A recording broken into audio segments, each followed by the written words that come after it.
মন বলেছে আমার আজ সঙ্গে যাবে তোর, মরবে আরাম করে আর বাঁচবে বড় জোর।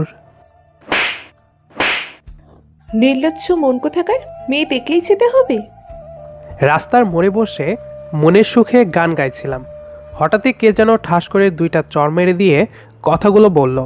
আমি মাথা তুলে তার দিকে তাকিয়ে চোখ ফেরাতে পারছি না। এ যেন মেয়ে নয়, কোনো পরিদের রাজকন্যা। টানা টানা চোখ, ঘন কালো চোখ, গোলাপের পাপড়ির মতো ঠোঁট। প্রথম দেখাতেই ঘায়েল হয়ে গেছি যাকে বলে। ক্রাশ খাইছি তোরে দেখে, ও মাইয়া রে ক্রাশ খাইছি তোরে দেখে। আমি প্রায় অনেকক্ষণ হলো তার দিকে তাকিয়ে আছি। সে মনে হয় কিছুটা আনইজি ফিল করছে। নিজেকে অনেকটা সামলে নিয়ে আবারও বলল, কি হলো, আবারও পাঁচি লোকেদের মতো এভাবে তাকিয়ে কি দেখছেন? আরো কয়েকটা খাবেন নাকি? আমি তার কথা শুনে কিছুটা বিরক্ত হয়ে নিয়ে বললাম, এই যে আমার মন কারো সঙ্গে যেতে চায়নি, ওকে? এই, একদম মিথ্যে বলবেন না। আপনি আমাকে দেখেই টিস করার উদ্দেশ্যে গান গাইছিলেন, সেটা আমি খুব ভালো করেই জানি। শুনুন, শুধু শুধু কারো নামে মিথ্যা অপবাদ দিবেন না। আমি গানপ্রেমী মানুষ, কোনো মেয়ের প্রেমিক নয়, বুঝলেন? তবে একটি কথা বলি, প্রথমে আপনাকে দেখে গানটা না গাইলেও এখন খুব গাইতে ইচ্ছে করছে। মানে? মনে হচ্ছে এই মনটা কিছুক্ষণ আগে যেতে না চাইলেও এখন যেতে চাইছে। এই, একদম আমার সাথে ফ্ল্যাট করার চেষ্টাও যদি করেছেন তো ভাইয়াকে বলে এমন মার খাওয়াবো, 1 মাস বেড রেস্টে থাকতে হবে। তাই নাকি? আগে বলো, আমার শালাটাকে। এই, আপনার শালা মানে? দাঁড়ান, আমি এক্ষুনি বাসায় ফিরে সিজন ভাইয়াকে বলছি আপনি আমাকে টিচ করেছেন। তারপর দেখবেন আপনার সাথে কি কি ঘটে। সিজানের নাম শুনতেই মেয়েটিকে টান মেরে কাছে নিয়ে এসে চার ঠোঁট এক করে দিলাম। মেয়েটি আমার থেকে নিজেকে ছাড়ানোর অনেক চেষ্টা করছে, কিন্তু কিছুতেই পেরে উঠছে না। কিছুক্ষণ পর ছেড়ে দিতেই সে আবারও আমার গালে কষে একটা থাপ্পড় মেরে কিছু না বলেই চলে গেল। আমার এমন করার কারণ হলো সিজান আমার বন্ধু, আর মেয়েটির কথাই বুঝতে পারলাম সে ওর ছোট বোন জান্নাত। দেখতে মাশাল্লাহ অনেক সুন্দর হয়েছে। নিশাদকে আমি ছোটবেলায় কয়েকবার দেখেছিলাম, শুনেছি সে এতদিন তার নানার বাড়িতে থেকে পড়াশোনা করেছে। আমার তাকে খুব ভালো লেগেছে। সত্যি বলতে আমি এতদিন তারই অপেক্ষাতে ছিলাম। সে যতটা সুন্দরী ততটাই রাগী স্বভাবের হয়েছে। আমার এরকম মেয়েই খুব পছন্দ। গালে হাত দিয়ে তার কথাগুলো ভাবছি, এমন সময় কোথায় থেকে যেন সিজান এসে বলল, কিরে হারামি, জান্নাত তোকে থাপ্পড় মারলো কেন বলতো? তুই ওকে কি কিছু বলেছিস? আরে না, আমি এখানেই বসে বসে দেবের লাভ এক্সপ্রেস মুভির মন বলেছে আমার গানটা গাইছিলাম। হঠাৎই তোর মিষ্টি বোনটা এসে আমার গালে ঠাস করে দুইটা থাপ্পড় মারলো। তবে যাই বলিস দোস্ত, আমার তাকে খুব ভালো লেগেছে রে। তুই শালা কনফার্ম? যা হারামি, আমার ছোট বোনের হাতে থাপ্পড় খেয়ে আমাকে শালা বানাচ্ছিস? ইয়েস দোস্ত, ওই পরিটাকেই আমার চাই। চল তোদের বাসা থেকে ঘুরে আসি, সেই সাথে জান্নাতকে হাই হ্যালো বলে আসা যাবে। পারবো না, যাওয়ার হলে তুই যা। নিজের বোনের সঙ্গে বন্ধুর সেটিং করাতে পারবো না। আব্বু জানলে আমাকে মেরে ভর্তা বানিয়ে ছাড়বে। ধুর, কিচ্ছু হবে না। আঙ্কেল কি আর বুঝবেন নাকি? আমি তার মেয়ের সাথে লাইন মারতে যাচ্ছি? আমি তো যাচ্ছি তোর বন্ধু হয়ে। বন্ধু না, বল আজরাইল হয়ে। চল, বাট এমন কিছু করবি না যাতে আম্মু আমাদের দুজনকে ঝাঁটার বাড়ি মেরে বের করে দেয়। ওকে শালাবাবু, এখন চল। এই বলে সিজানকে ভুলিয়ে ভালিয়ে ওদের বাসায় আসতেই শালা হারামি আমাকে রেখে দৌড়ে ওর রুমে চলে গেল। এদিক ওদিক তাকিয়ে আঙ্কেল আন্টি কাউকেই দেখছি না। ঘুরতে ঘুরতে সিজানের পাশের রুমটার সামনে আসতেই কেমন যেন বুকের ভেতর ধুকপুক ধুকপুক করতে লাগলো। ভালোভাবে তাকাতেই বুঝতে পারলাম এটাই জান্নাতের রুম। দরজার এক পাশে দাঁড়িয়ে দেখি জান্নাত খাটের উপর বসে ফোন টিপছে। আমি অনেকটা সাহস নিয়ে তার রুমে প্রবেশ করলাম। তখনই জান্নাত দরজার দিকে তাকিয়ে যেই আমাকে দেখেছে অমনি রেগে আমার দিকে তাকিয়ে বলল, আপনি আপনি আমার রুম পর্যন্ত চলে আসছেন? ভাইয়া, ভাইয়া দেখো এই বদমাস ছেলেটা জান্নাত আরও কিছু বলার আগেই দৌড়ে গিয়ে তার মুখটা চেপে ধরে আস্তে করে বললাম, বলছি তোমার ভাইয়াকে কি টিচ করার কথাই বলবে নাকি কিস করেছি সেটাও? কিসের কথাটা বলতেই জান্নাত নিচের দিকে তাকালে আমি তার মুখ থেকে হাত সরিয়ে নিলাম। কিছু সময় দুজনেই চুপ থাকার পর জান্নাত বলল, আমি আপনার কি ক্ষতি করেছি? কেন আমার সাথে এমন বিহেভ করছেন? এর আগে তো কখনো আমাদের দেখাও হয়নি, তাহলে কেন এমন করছেন? প্লিজ আপনি চলে যান, কেউ দেখে ফেললে সন্দেহ করবে। কেউ কিছুই বলবে না। আর হ্যাঁ, আমাদের আগেও দেখা হয়েছিল। জান্নাত খুব অবাক হয়ে বলল, কি বলছেন, সেটা কিভাবে? আচ্ছা, তোমার কি তানভীর ভাইয়ের কথা মনে নেই? হ্যাঁ, উনি আমার ভাইয়ার বন্ধু। তাহলে আপনি কি তানভীর ভাইয়া? হ্যাঁ, আমি তানভীর। তবে এখন আর ভাইয়া ডাকা যাবে না। মানে? মানে, আজ কিছুক্ষণ আগে সত্যি আমি তোমাকে দেখে গানটা গাইনি, কিন্তু তারপর তোমাকে দেখে আমার মন বলে ক্রাশ খাইছি তোরে দেখে। কি বলছেন এসব? আমি আপনার বন্ধুর ছোট বোন হই। হ্যাঁ, তাতে সমস্যা কি? সরি ভাইয়া, আমি এটা পারবো না। আপনি আমার ভাইয়া হন। আমি আপনাকে নিয়ে অন্য কিছু কিভাবে ভাববো বলুন? বলছি, কিসটা কি কম হয়ে গেছে? সে লজ্জা পেয়ে বলল, না মানে, না মানে কি? শোনো জান্নাত, বন্ধুর বোনকে বিয়ে করা সম্পূর্ণ জায়েজ। তুমি জানো আমি তোমার জন্যই আজও সিঙ্গেল। আমার জন্য সেটা কিভাবে? কারণ তুমি যখন ছোট ছিলে তখনই আমার তোমাকে ভালো লেগেছিল। বিশ্বাস না হলে তুমি সিজানকে জিজ্ঞেস করতে পারো। আমি অনেক আগে থেকেই তোমার ভাইকে শালা বলে ডাকি। কিন্তু আমি জান্নাতকে এক হাত দিয়ে জড়িয়ে ধরে তার চোখে চোখ রেখে বললাম, কিন্তু কি? হ্যাঁ, তুমি কি অন্য কাউকে পছন্দ করো? না ভাইয়া, আমি এখনো রিলেশন করিনি। তাহলে আমার বউ হতে সমস্যা কি? জান্নাত আমার মুখে বউ শব্দটা শুনে লজ্জায় নিচের দিকে তাকিয়ে বলল, কিছু না।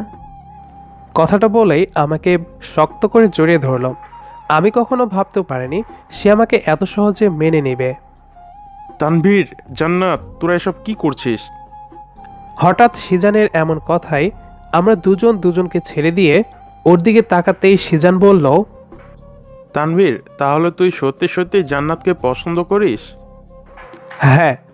তো তোর কি মনে হচ্ছে আমি সবটাই ফান করছি? জান্নাত, আমি জানি তানভীর তোকে পছন্দ করে, কিন্তু তুই ওকে এত সহজে কিভাবে মেনে নিলি? সিজানের এমন রেগে যাওয়া দেখে জান্নাত খুব ভয় পেয়ে বলল, ভাইয়া, আসলে বাসায় ফেরার সময় পথে আমি তানভীর ভাইয়াকে ভুল বুঝে দুটো থাপ্পড় মেরেছিলাম। তারপর যখন ভাইয়া আমার দিকে তাকিয়েছিল, আমারও তাকে ভালো লাগে। কিছুক্ষণ আগেই জানতে পারি সেই ছেলেটাই তানভীর ভাইয়া। সরি ভাইয়া। জান্নাত তুমি থামো, এই হারামি সবটাই জানে। ওই শালা, তোর সাহস তো কম না, আমার সামনে আমার জান্নাতকে চোখ রাঙিয়ে কথা বলিস? চুপ হারামি, আমি মেয়ের ভাই, সো সম্মান দিয়ে কথা বল। সিজান, তুই ভুলে যাস না আমি তোর দুলা ভাই। এই 1 মিনিট, ভাইয়া তোমার 5 বছরের বড় হয়। হ্যাঁ, সেটা তোর এই হবু হাজবেন্ডকে বোঝা। জান্নাত সিজানের এমন কথায় অবাক হয়ে আমার দিকে তাকালে আমি তাকে বুঝিয়ে বললাম, তোমার কোনো ভয় নেই, ওই হারামিটা সব কিছু জেনেই তোমাকে ভয় দেখাতে আসছে। রাতে ঘুমানোর সময় আবারও জান্নাতের কথা মনে পড়ল, তাই ফোন হাতে নিয়ে কল দিতে যাব, কিন্তু আমি তো তার নাম্বারটাই আনতে ভুলে গেছি। ধুর, দেখি সিজান লাইনে আছে কিনা। এই ভেবে ফেসবুক লাইটে এসে দেখি শালা লাইনে আছে, নিশ্চয়ই গার্লফ্রেন্ডের সাথে চ্যাটিং করছে। ওকে টেক্সট পাঠালাম, জান্নাতের নাম্বারটা পাঠিয়ে দে, কিন্তু হারামিটা সিন করছে না দেখে ভিডিও কল দিলাম। কিরে, এত বিরক্ত করছিস কেন? জানিস না আমি এখন তোর ভাবির সাথে কথা বলছি? রিপ্লাই দিতে লেট হলে ও আবার আমাকে সন্দেহ করবে। হ্যাঁ, করবেই তো। সাদিয়া জানে তুই কেমন ধাপ্পাবাজ। ফান ছেড়ে কি জন্য কল দিছিস তাই বল। ওকে, আমার গার্লফ্রেন্ডের নাম্বারটা দে। তোর গার্লফ্রেন্ডের নাম্বার আমি কেন দেব? তুই নিতে পারিস না? আরে, তুই চলে আসলি তাই নিতে ভুলে গেছি, এখন দ্রুত টেক্সট কর। তুই আমার বোনের সাথে রোম্যান্স করবি আর আমি আসবো না, সেটা কিভাবে হয়? আর হ্যাঁ, জান্নাত এখন ঘুমাচ্ছে, তাই তুই আমাকে ডিস্টার্ব না করে ঘুমা যা। ওকে, জাস্ট ওয়েট, আমি তাহলে ভাবিকে ছোট্ট একটা টেক্সট পাঠাই, কি বলিস? বুঝেছি, ফোন রাখ, আমি কপি করে দিয়ে দিচ্ছি। কথাটা বলেই হারামি ফোনটা কেটে দিল। সাথে সাথেই জান্নাতের নাম্বারটা দিলে আমি তাকে কল দিলাম। কলটার সঙ্গে সঙ্গেই রিসিভ হলো। আসসালামু আলাইকুম, কে বলছেন? ওয়ালাইকুম আসসালাম, আমি তোমার তানভীর বলছি। ও সরি, আমি চিনতে পারিনি। ইটস ওকে জান।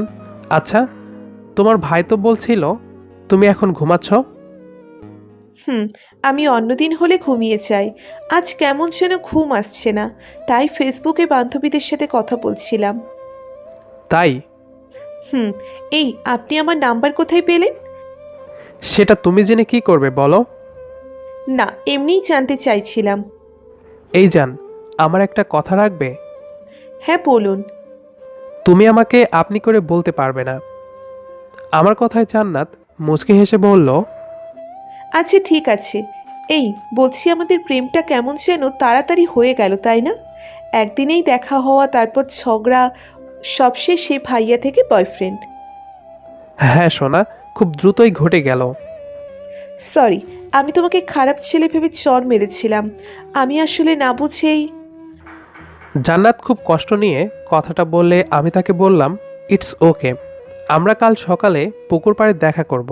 তারপর তাকে বাই বলে ঘুমিয়ে গেলাম। পরের দিন সকালে ঘুম থেকে উঠে দেখি সকাল 8টা বেজে গেছে। ও শিট, আজ সকালে তার সাথে দেখা করতে যাওয়ার কথা ছিল। আর বসে না থেকে দ্রুত ফ্রেশ হয়ে জান্নাতকে কল দিয়ে পুকুর পাড়ে আসতে বললাম। বলেছি আমরা সকালের খাবার রেস্টুরেন্টে গিয়ে খাবো। তারপর বাইকটা বের করে চলে আসলাম সিজানদের বাড়ির কাছের পুকুর পাড়ে। এসে দেখি জান্নাত গোলাপি 3 পিস, হাতে কাচের চুড়ি, ঠোঁটে হালকা লিপস্টিক পরে আমার জন্য অপেক্ষা করছে। আমি বাইকটা সাইড করেই তার সামনে এসে দাঁড়ালাম। আমার এমন চাহনি দেখে জান্নাত খুব লজ্জা পাচ্ছে। আমি তাকে কাছে টেনে কপালে ঠোঁট ছুঁয়ে দিয়ে বললাম, এই পাগলি, এত সেজে আসছো কেন? যে কোনো ছেলে দেখলেই তোমার দিকে বাজে নজরে তাকাবে। যাও গিয়ে বোরকা পরে আসো। আসলে আমি অতটা ভেবে দেখিনি, আমি তো শুধু তোমার জন্য। আমি জান্নাতের কথায় মুচকি হেসে বললাম, আমার জন্যই সেজেছো তাই তো? হ্যাঁ। আচ্ছা ঠিক আছে, তাহলে চলো, আজ আর কোথাও যাব না। দুজনে কিছুক্ষণ গল্প করে বাসায় ফিরে যাব। ওকে? হুম, চলো না পুকুরের ওই দিকটায় গিয়ে বসি। ওকে চলো। তারপর আমি আর জান্নাত সেখানে বসে অনেকক্ষণ গল্প করলাম। গ্রাম্য এলাকা হওয়ায় এদিকে তেমন কেউ আসে না। জান্নাত কেমন করে যেন আমার দিকে তাকিয়ে আছে। তারপর আমাকে কিছু না বলেই ধাক্কা মেরে ঘাসের ওপর ফেলে দিল। আমি শুধু তার এমন আচরণ দেখে অবাক হচ্ছি। জান্নাত ধীরে ধীরে আমার দিকে এগিয়ে আসছে। এগিয়ে আসতে আসতে সে হুট করে আমার ঠোঁটে ঠোঁট ডুবিয়ে দিল। আমি অবাক দৃষ্টিতে তার চোখের দিকে তাকিয়ে আছি। সে চোখ বন্ধ করে মিষ্টি আহরণ চালিয়ে যাচ্ছে। কিছুক্ষণ পর ছেড়ে দিয়ে উঠে বসতেই আমি তাকে পেছন থেকে জড়িয়ে ধরে বললাম, জান্নাত, এটা কি ছিল? পাগলিটা লজ্জায় লাল হয়ে বলল, জানি না। আমি কিছু না বলেই তার কাঁধে মাথা রাখলাম। এমন সময় কোথায় থেকে আঙ্কেল এসে আমাদের সামনে দাঁড়ালেন। জান্নাত আঙ্কেলকে দেখে নড়েচড়ে উঠলে আমি সামনে তাকিয়ে দেখি আঙ্কেল প্রচণ্ড রেগে আমাদের দিকে তাকিয়ে আছে। উনি কিছু না বলেই জান্নাতকে টানতে টানতে বাসায় নিয়ে গেলেন। ঘটনার এমন আকস্মিকতায় আমি যেন থমকে দাঁড়ালাম। এখন যে কি হবে? রিলেশন শুরুর পরের দিনেই এভাবে ধরা পড়ে যাব কখনো ভাবিনি। বুঝতে পারছি না কি করব। তাই সিজানকে কল দিলাম, বাট ওর নাম্বার ব্যস্ত। আবারও হয়তো সাদিয়া ভাবির সঙ্গে কথা বলতে বিজি। তাই আর বসে না থেকে বাইক নিয়ে বাসায় ফিরতেই আব্বুর অগ্নিবর্ণ মুখটা আবিষ্কার করলাম। আব্বু আমার গালে ঠাস করে একটা থাপ্পড় মেরে বললেন, হারামজাদা, দুনিয়ার মেয়ে পেলি না বন্ধুর ছোট বোনের সাথে? সি, এখন যা রেডি হ, তোর আম্মুর রুমে পাঞ্জাবি পায়জামা রেখে এসেছি। পাঞ্জাবি পায়জামা কেন পরবো আব্বু? আজ তোর আর জান্নাতের বিয়ে, মান সম্মান তো কিছুই রাখলি না। তাই জান্নাতের আব্বু চান কোনো ঝামেলা হওয়ার আগেই তোদের বিয়েটা দিয়ে দিতে। কি বলছো আব্বু? সত্যি জান্নাত আমার বউ হবে? তানভীর, তুই জানিস আমি এসব পছন্দ করি না, তবুও তুই যা করেছিস বাধ্য হয়ে তোদের বিয়েটা দিতে হচ্ছে। যা গিয়ে রেডি হ, নয়তো এই বাড়িতে তোর কোনো জায়গা নেই। সরি আব্বু, তুমি ওয়েট করো, আমি এক্ষুনি আসছি। উফ, আব্বুর হাতে চড় খেয়ে একটু ব্যথা লাগলেও জান্নাতকে আমার বউ হিসেবে মেনে নিয়েছে, তাই খুব আনন্দ হচ্ছে। তাড়াতাড়ি রুমে এসে ফোন রেখে ওয়াশরুমে যাব, এমন সময় ফোনের স্ক্রিনে তাকিয়ে দেখি সিজানের মিসড কল। আমি কল ব্যাক করতেই সিজান বলল, ওই হারামি, তোকে কে বলছিল বিয়ের আগে আমার বোনটাকে জড়িয়ে ধরে কিস করতে? জানিস আব্বু তোদের ওপর কতটা রেগে আছে? হ্যাঁ জানি, তার ফলস্বরূপ অলরেডি আব্বুর হাতে থাপ্পড় খেয়েছি। আর শোন, তোর বোন কিন্তু খুব বেশি রোমান্টিক। কাল কিসটা আমি করলেও আজ কিন্তু সেই করেছিল। কি, তার মানে দুজনেই? ওই চুপ শালা, আমার জন্য গরুর গোশত কষিয়ে রাখ। তুই তো জানিস আমি মুরগি খেতে পারি না। আরে তোর বিয়ে খাবো তো আমরা, তুই শুধু ঢেকুর তুলবি। আচ্ছা দেখা যাবে। দোস্ত, তোরও কপাল আর আমারও কপাল। দেখ, তোদের রিলেশনের বয়স 2 বছর, আজও বাড়ি কেউ জানলো না। আর আমাদের কালকে রিলেশন, আজই বিয়ে। শালা এমন কপাল নিয়েও মন খারাপ করছিস? আমি তো ভয়ে আছি। সাদিয়া বিয়ের জন্য বলছে, আব্বু জানলে আমার কি হবে? রেডি হয়ে চলে আয়, তোর জন্য গরুর রান এনে রাখছি। লাভ ইউ বন্ধু, আমার কষ্টটা বোঝার জন্য। বিয়ের পর জান্নাত তুমি ঘুমাও, আমি অন্য রুমে যাচ্ছি। জান্নাত আমার কথাটা শুনেই শার্টের কলারটা শক্ত করে টেনে ধরে বলল, এই তুমি অন্য রুমে যাচ্ছ মানেটা কি? হ্যাঁ, আজ আমাদের বাসর রাত, তুমি আমাকে রেখে কোথাও যেতে পারবে না। গেলে একদম হাত পা বেঁধে ঝুলিয়ে রাখবো। আরে আমি তো মজা করছিলাম। জান, আমি সত্যি খুব লাকি। জানো, তোমাকে এত তাড়াতাড়ি কাছে পাবো সেটা কখনো ভাবিনি।